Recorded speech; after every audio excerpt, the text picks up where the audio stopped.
Hello and welcome to episode 477 of the Daily Sales Message Podcast, where every single day I share a piece of simple, actionable advice. It's designed to help you feel more confident and sell more stuff too.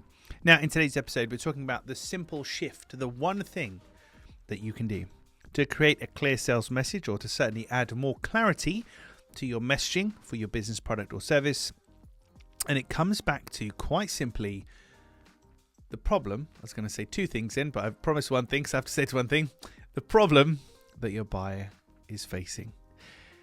Can you actually explain and articulate the problem that you solve?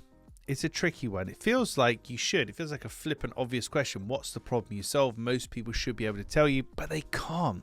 They can't. Most people don't have that conciseness, that brevity, that accuracy of messaging. So think about what's the problem that you solve, and then talk about it in your messaging. That's it. Talk about it in your messaging, because that's how you're going to attract the right people to you, because they're going to identify and recognize the things that you're talking about. So for me, with Clear Sales Message, I use this notion of having a hard to explain offering. Hard to explain offering. It's one of the problems that I solve, so I use it in my messaging, and that brings people to me because they think, yeah, I do find it hard to explain my offering. Oh, look, this guy can fix that for me. There we go. If I just say, hey, would you like to buy a Clear Sales Message? They might not know, and I'm expecting them to connect the dots and make the leap. Whereas if I say, have you got a hard to explain offering, or do you find it hard to explain your offering? It's much easier for them to connect and identify with that. So add some clarity to your messaging today. Think about the problem or problems that you solve, and include them in your messaging, reference them, because that's how people will identify with you and ultimately then buy from you.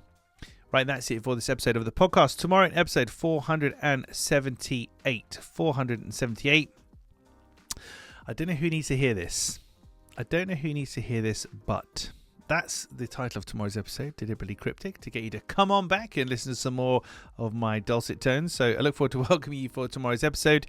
In the meantime, thank you for listening or watching all the way to the end. I do appreciate it. I'll catch you tomorrow for an interesting edition of the Daily Sales Message.